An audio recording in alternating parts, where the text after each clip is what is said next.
히브리서 4장. 이제 하나님의 안식처에 들어갈 수 있는 약속이 아직 우리에게 남아 있습니다. 그러므로 모두 조심하여 우리 중에서 그곳에 들어가지 못하는 사람이 없도록 해야 할 것입니다. 우리도 그들과 마찬가지로 복음을 들었습니다. 다만 그들은 복음을 들을 때에 그 말씀을 믿음으로 받지 않았기 때문에 유익을 얻지 못한 것입니다. 그러나 믿는 우리들은 하나님의 안식에 들어가서 쉴 수 있습니다. 이것은 하나님께서 말씀하신 것과 같습니다.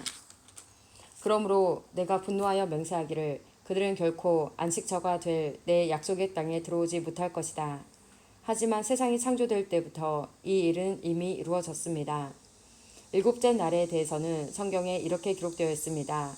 일곱째 날에 하나님께서 그의 모든 일을 끝내고 쉬셨다. 그리고 다시 하나님께서는 그들이 결코 내 안식처에 들어오지 못할 것이다 라고 말씀하셨습니다. 하나님의 안식처에 들어가 안식을 누릴 사람들이 남아있다는 것은 확실합니다. 그러나 구원의 소식을 처음 들었던 그 사람들은 불순종했기 때문에 그곳에 들어가지 못하였습니다. 하나님께서는 오랜 시간이 지난 후 다윗을 통하여 어떤 날, 즉 오늘날을 예비하시고 다음과 같이 말씀하셨습니다. 오늘날 그의 말씀에 귀를 기울이고 고집을 부리지 마라. 이제 우리는 여호수아가 백성들을 하나님의 안식처로 인도하지 못했다는 것을 알 수 있습니다. 만일 그랬다면 하나님께서 후에 다른 어떤 날을 예비하실 필요가 없었을 것이기 때문입니다. 이것을 통해 우리는 아직 하나님의 백성들을 위한 안식이 남아있다는 것을 알 수 있습니다. 하나님께서 주시는 안식을 누릴 사람들은 하나님께서 자기 일을 쉬셨던 것처럼 모든 일에서부터 자유롭게 편안히 쉬게 될 것입니다. 우리는 그 누구도 지난날 불순종했던 사람들처럼 되지 않으며 그곳에 들어가지 못하는 일이 없도록 힘써야 할 것입니다. 하나님의 말씀은 살아있고 힘이 있습니다. 양쪽에 날이 선 칼보다도 더 날카로워서 우리의 혼과 영과 관절과 골수를 쪼개며 마음속에 있는 생각과 감정까지 알아냅니다. 하나님 앞에서 숨길 수 있는 것은 아무것도 없습니다. 모든 것이 다 드러나기 때문에 그분 앞에서 우리의 모든 것을 보여드려야 합니다. 우리에게는 하늘로 올라가신 대제사장이 계십니다. 그분은 바로 하나님의 아들 예수님이십니다. 그렇기 때문에 우리는 우리의 믿음을 굳게 지켜야 합니다. 우리의 대제사장은 우리의 연약한 부분을 알고 계십니다. 이 땅에 계실 때 그분은 우리와 마찬가지로 시험을 받으셨습니다. 그러나 결코 죄를 짓지는 않으셨습니다. 그러므로 하나님의 보좌 앞에 담대하게 나아갑시다. 그곳에는 은혜가 있으며 우리는 때에 따라 도우시는 자비와 은혜를 받을 수 있습니다. 히브리서 5장. 사람들 가운데서 뽑힌 대제사장은 그들을 위하여 하나님 앞에 서야 하는 일을 맡고 있습니다. 그는 죄를 씻기 위하여 예물과 희생제물을 바칩니다. 대제사장 역시 약한 사람이기 때문에 잘 알지 못하는 사람들과 잘못을 저지르는 사람들을 너그럽게 대할 수 있는 것입니다. 사람들의 죄를 위하여 희생제물을 바치는 대제사장도 자신의 죄를 위하여 희생제물을 바쳐야 합니다.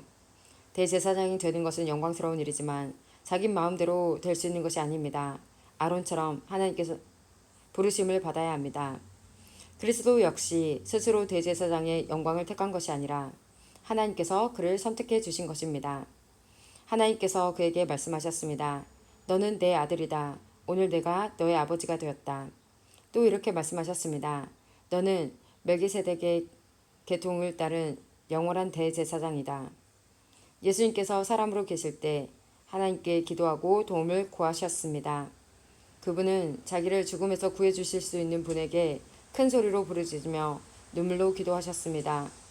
그리고 모든 것을 하나님께 맡기고 순종하심으로 하나님의 응답을 받으셨습니다. 예수님께서는 하나님의 아들이셨지만 고난을 통해 순종하는 법을 배우셨습니다.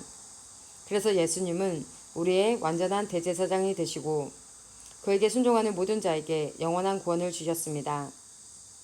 그는 하나님에 의해 멜기세덱의 계통을 따른 영원한 대제사장이 되었습니다. 멜기세덱에 대해서는 할 말이 많지만 여러분이 깨닫는 것이 둔하기 때문에 설명하기가 어렵습니다. 여러분은 믿은 지 오래되었기 때문에 마땅히 선생이 되어야 했습니다. 그러나 여러분은 아직 하나님의 말씀에 대한 기초를 누군가에게 다시 배워야 할 것 같습니다. 여러분은 단단한 음식을 먹을 준비가 되어 있지 않아서 아직은 젖을 먹어야 할 것 같습니다. 젖을 먹는 자는 아직 어린아이이기 때문에 옳은 말씀에 대해서 알지 못합니다. 단단한 음식은 어른을 위한 것입니다. 그들은 훈련을 통해 선과 악을 구별할 줄 압니다. 히브리서 6장. 그러므로 훌륭하게 자란 어른이 됩시다. 처음 그리스도에 대해 배우던 때로 되돌아가서는 안 됩니다. 그때는 죽음에 이르게 하는 행위에서 막 돌아서서 회개하던 때이며 하나님에 대한 신앙의 기초를 닦던 때였습니다. 세례와 안수와 죽은 자의 부활과 영원한 심판에 관한 기초를 다시 닦지는 마십시오.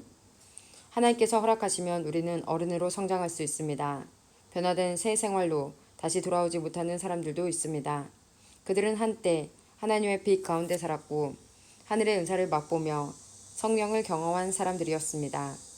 하나님의 선한 말씀과 앞으로 올 새로운 세상의 능력도 받았습니다.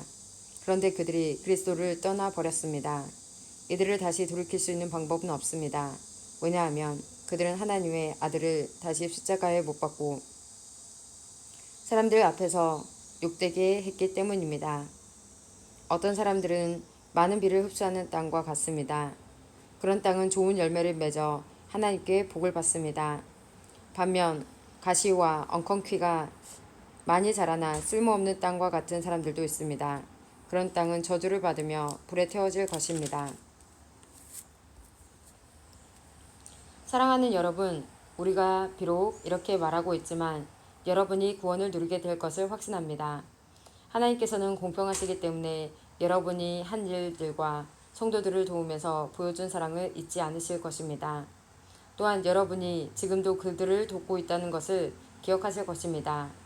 우리가 바라는 것은 여러분이 앞으로도 이와 동일한 부지런함을 보여주어 여러분이 가지고 있는 소망을 끝까지 확신하는 것입니다.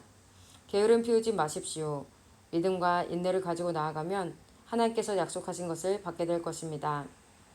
하나님께서는 아브라함에게 약속하셨습니다. 하나님보다 더 위대한 분은 없으므로 하나님께서는 자기 이름으로 그에게 맹세하시며 말씀하셨습니다. 내가 반드시 너에게 복을 주고 내 자손을 번성하게 하겠다. 아브라함은 인내를 가지고 이 약속을 기다렸고 마침내 그 약속을 받았습니다. 사람들은 보통 자기보다 위대한 사람의 이름을 대며 맹세합니다. 그래서 자기가 말한 것이 사실임을 확증하고 더 이상 논쟁이 계속되지 않도록 합니다. 하나님께서도 자신의 약속이 사실임을 증명하고 싶으셨습니다. 하나님께서는 자신의 약속을 받은 자들에게 이것을 확실히 나타내셨습니다. 그리고 자신의 계획이 변하지 않는다는 것을 그들에게 알리시려고 맹세로 그것을 보증하셨습니다. 하나님께서는 결코 거짓으로 약속하지 않으시며 거짓 맹세도 하지 않으십니다. 변하지 않는 이 두 사실은 하나님께 피난처를 구하는 우리들에게 용기를 주며 우리가 받은 소망을 붙들 수 있는 힘을 줍니다.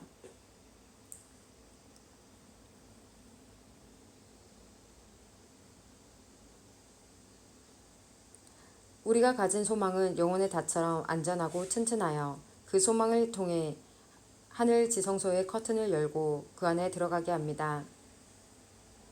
예수님께서 우리보다 앞서 그리고 우리를 위하여 먼저 그곳에 들어가셨습니다.